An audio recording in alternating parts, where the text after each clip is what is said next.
Hello everyone, मैं आपका अपना डॉक्टर रवि। आज हम लोग बात करने जा रहे हैं रिस्पायरेटरी सिस्टम के बारे में। तो रिस्पायरेटरी सिस्टम में हम सबसे पहले बात करेंगे ब्रीदिंग के बारे में कि ब्रीदिंग क्या होता है।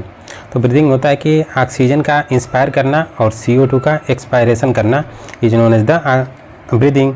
ब्रीदिंग में इट मीन्स कि आप अगर ऑक्सीजन इंटर कर रही है आपके लंग के अंदर और लंग से CO2 का जो बाहर जाने का यह जो प्रोसेस होता है इसी को बोला जाता है ब्रीदिंग।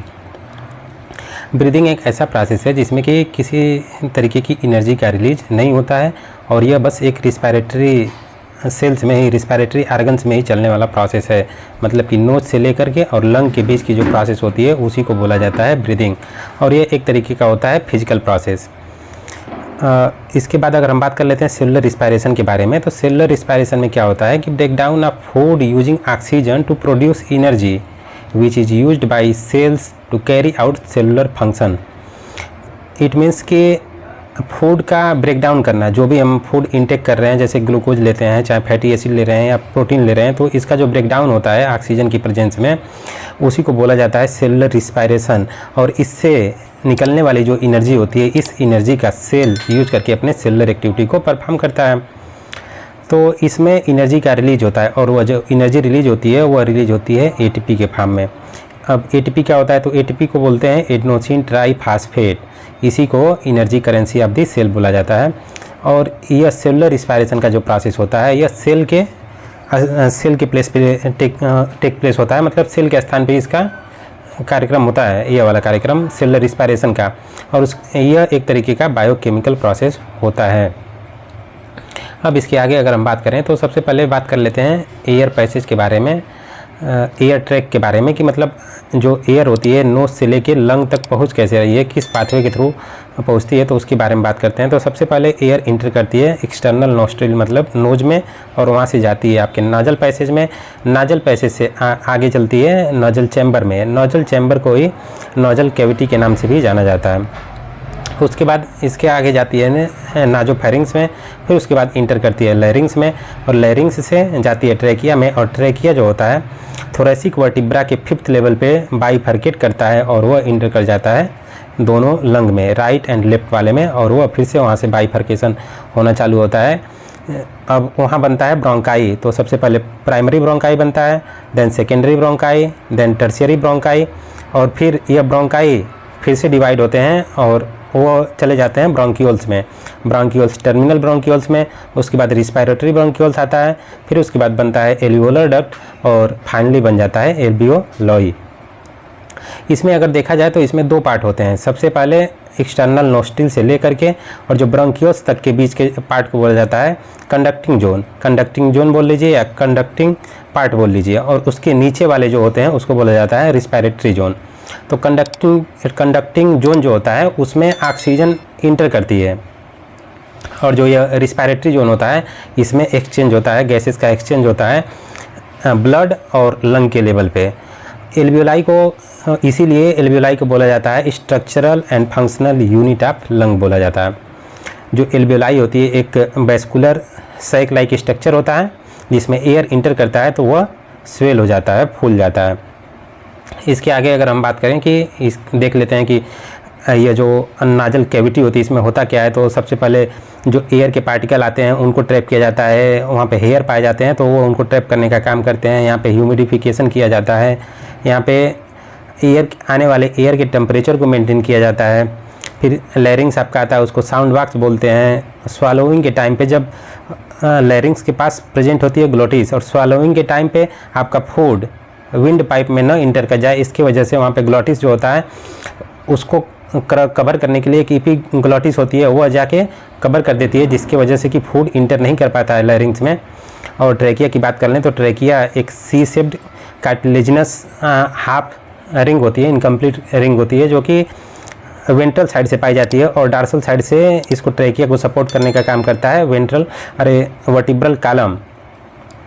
और जो वेंट्रल साइड से होता है यह incomplete cartilaginous C shaped ring होती है जो कि ट्रैकिया को सपोर्ट करती है। और यह कार्टिलेजिनस रिंग ट्रैकिया से लेकर के ब्रैंकियोल्स तक को सपोर्ट करने का काम करती है। इसके आगे अगर हम बात करते हैं अब लंग के बारे में बात कर लेते हैं। तो लंग जो होता है यह थोरेसिक चैम्बर में सिचुएटेड होता है और थोरेसिक चैम्बर में सिचुएटेड होता है और यह डायफ्राम पे रेस्ट करता है, नीचे से डायफ्राम पे रेस्ट करता है। तो अभी हम लोग बात कर लेते हैं लंग के बारे में। तो लंग अपने पास दो होता है, right lung and left lung. इनकी कवरिंग की अगर हम बात कर लें तो इनको कवर करने के लिए एक डबल मेम्ब्रेन लेयर होती है जिसको बोला जाता है प्लूरा। उसके आउटर जो लेयर होती है उसको बोलते हैं पेराइटल प्लूरा और जो इनर वाली लेयर होती है उसको बोला जाता है विसरल प्लूरा। राइट लंग में 3 लोब होते हैं और लेफ्ट लंग में होते हैं 2 लोब। तो जो यह प्लूरा होती है, जो डबल मेम्ब्रेन लेयर होती है, तो इसके बीच में भरा होता है प्लूरल फ्लूइड भरा होता है। और यह प्लूरल फ्लूइड का वर्क क्या है, तो यह 2 मेन इंपॉर्टेंट वर्क करते हैं। सबसे पहले तो यह क्या करते हैं कि सरफेस को लुब्रिकेशन प्रोवाइड करते हैं और दूसरा इनको फ्रिक्शन से बचाने का काम करते हैं। अब हम आगे देख लेते हैं कि मैकेनिज्म ऑफ ब्रीदिंग के बारे में बात कर लेते हैं। तो मैकेनिज्म ऑफ ब्रीदिंग जो होती है अपने बॉडी में 2 तरीके से होती है। एक तो इंस्पायरेशन होता है और दूसरा होता है एक्सपायरेशन। इंस्पायरेशन बोले तो active intake of air from atmosphere into lung. मतलब कि जब हम इंस्पायर करते हैं तो एक्टिव प्रोसेस है ये, एक तरीके का इसमें एनर्जी की आवश्यकता पड़ती है और एयर क्या करती है कि एटमॉस्फेयर से लंग के अंदर आती है। और जो एक्सपायरेशन होता है यह एक तरीके का पैसिव प्रोसेस होता है। इसमें क्या होता है कि passive expelling of air from the lung. मतलब कि पैसिवली इसमें एनर्जी की आवश्यकता नहीं पड़ती है, इसमें एटीपी का कोई खर्चा नहीं होता है। और इस टाइम पे एक्सपायरेशन के टाइम पे जो CO2 आपके लंग के अंदर पड़ी रहती है वह बाहर निकाली जाती है, तो यह होता है एक्सपायरेशन। तो अब बात कर लेते हैं मैकेनिज्म ऑफ ब्रीदिंग के बारे में। तो मैकेनिज्म ऑफ ब्रीदिंग को समझने से पहले यह देखना पड़ेगा कि जो थोरेसिक चैम्बर है अपना, इसको बनाने में कौन कौन सपोर्ट कर रहा है। तो सबसे पहले अगर देखें तो वेंट्रल साइड में आपका स्टर्नम आ जाता है और डॉर्सल साइड में वर्टिब्रल कॉलम सपोर्ट करने का काम करता है थोरेसिक चैम्बर को। और लेटरल साइड में अगर देख लें तो रिब केज जो होती हैं यह सपोर्ट करती हैं थोरेसिक चैम्बर को बनाने के लिए। इंटीरियर साइड में आप देखेंगे तो इंटीरियर साइड में आपका जाता है क्लेविकल बोन और पोस्टीरियर साइड में देखेंगे तो डायफ्राम आ जाता है। इतने यह सभी आर्गन्स मिल करके आपका सपोर्ट करते हैं थोरेसिक चैम्बर को बनाने में। अब देख लेते हैं कि इंस्पायरेशन मैकेनिज्म में कौन कौन सी मसल सबसे ज़्यादा रिस्पांसिबल होती हैं। तो इसमें रिस्पांसिबल होती हैं डायफ्राम और EICM। EICM बोले तो एक्सटर्नल इंटरकास्टल मसल उनको बोला जाता है। IICM भी प्रेजेंट होती है लेकिन वह इस टाइम पे काम नहीं करती है। EICM और IICM जो है जो रिब केज के बीच में जो मसल्स पाई जाती हैं उनका नाम है। तो देख लेते हैं कि डायफ्राम में होता क्या है। तो डायफ्राम नॉर्मली होता है डोम शेप का। डोम शेप का रहेगा तो जो वॉल्यूम रहेगा वह थोड़ा कम रहता है लंग के अंदर। और जब इंस्पायरेशन करना है तो आपको वॉल्यूम इंक्रीज कराना पड़ेगा, तो उस टाइम पे हम डायफ्राम को कॉन्ट्रैक्ट कराएंगे। तो जब कॉन्ट्रैक्ट होगा डायफ्राम तो वह क्या करेगा कि थोरेसिक वॉल्यूम को इंक्रीज कराने का काम करेगा। फ्लैट हो जाएगा, कॉन्ट्रैक्ट कराएंगे तो डायफ्राम जो है वह वह फ्लैट होगा। तो फ्लैट हो जाएगा तो इसकी वजह से थोरेसिक वॉल्यूम इसका इंक्रीज होगा। किस तरीके से इंक्रीज हो जाता है, तो यह वर्टिब्रल जो वॉल्यूम होता है जो वर्टिकल वॉल्यूम होता है उसको वर्टिकल वॉल्यूम को इंक्रीज करने का काम करता है। एंटीरियो पोस्टीरियर एक्सिस में डायफ्राम नीचे पाया जा रहा है, तो जब वह फ्लैट होगा तो एंटीरियो पोस्टीरियर एक्सिस में वॉल्यूम इंक्रीज करेगा। तो थोरेसिक वॉल्यूम इंक्रीज कर रहा है। थोरेसिक वॉल्यूम अगर इंक्रीज कर रहा है तो जो थोरेसिक प्रेशर होगा इसके अंदर, जिसको इंट्रापल्मोनरी प्रेशर बोलते हैं, वो डिक्रीज हो जाएगा। क्योंकि जो प्रेशर और वॉल्यूम का जो रेशियो होता है, जो मतलब रिलेशन होता है, वह इन्वर्स चलता है। मतलब pressure is inversely proportional to volume होता है। तो वॉल्यूम अगर बढ़ रहा है तो प्रेशर कम होगा। तो जब इंट्रापल्मोनरी प्रेशर डिक्रीज होगा तो अब एयर जो एटमॉस्फेयर में एयर है उसका प्रेशर ज़्यादा है तो वह इंटर कर जाएगी लंग में। तो इस तरीके से इंस्पायरेशन में डायफ्राम मदद करता है। और दूसरा जो होता है EICM का जो रोल है उसके बारे में बात कर लेते हैं। EICM बोले तो एक्सटर्नल इंटरकास्टल मसल्स। अब जब यह कॉन्ट्रैक्ट करती है, रिब केज के बीच में पाई जाने वाली मसल है, यह कॉन्ट्रैक्ट करती है मतलब फैल रही है। तो जब यह फैलती है तो रिब्स और स्टर्नम को लिफ्टअप करती है, जिसकी वजह से जो इसका वॉल्यूम होता है EICM की वजह से जो वॉल्यूम चेंज होता है वो होता है डार्सो वेंट्रल एक्सिस में इंक्रीज करने का। तो डार्सो वेंट्रल एक्सिस में इंक्रीज कर रहा है वॉल्यूम। अब ऐसे वॉल्यूम इधर से भी इंक्रीज हो रहा है तो थोरेसिक वॉल्यूम इंक्रीज हो रहा है। इट मीन्स कि थोरेसिक प्रेशर जो होगा वह डिक्रीज होगा।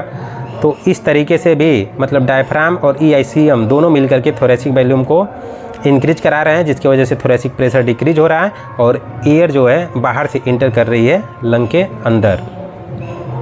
अब देख लेते हैं एक्सपायरेशन कैसे होता है, मतलब कि लंग के अंदर जो CO2 आके इकट्ठा हो रही है वह बाहर कैसे जा रही है। तो यह सिंपल प्रोसेस है, जस्ट इसका अपोजिट हो जाता है। जो डायफ्राम इस टाइम पे रिलैक्स हो जाएगा।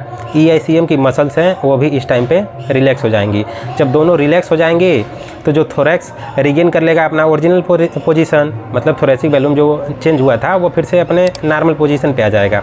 अब जब नॉर्मल पोजीशन पे आएगा तो डायफ्राम डोम शेप हो जाएगा, जो ये रिब्स और स्टर्नम अपलिफ्ट हुई थी वह अंदर की तरफ चली जाएंगी। तो सबके वजह से पल्मोनरी वॉल्यूम जो होता है वह डिक्रीज़ हो जाता है, और जब डिक्रीज़ होगा तो प्रेशर फिर से लंग के अंदर अब बढ़ रहा है, और जब लंग के अंदर जब बढ़ेगा तो एयर अब मूव करना चालू कर देगी बाहर की तरफ। तो इस तरीके से एयर अंदर से बाहर चली जाती है।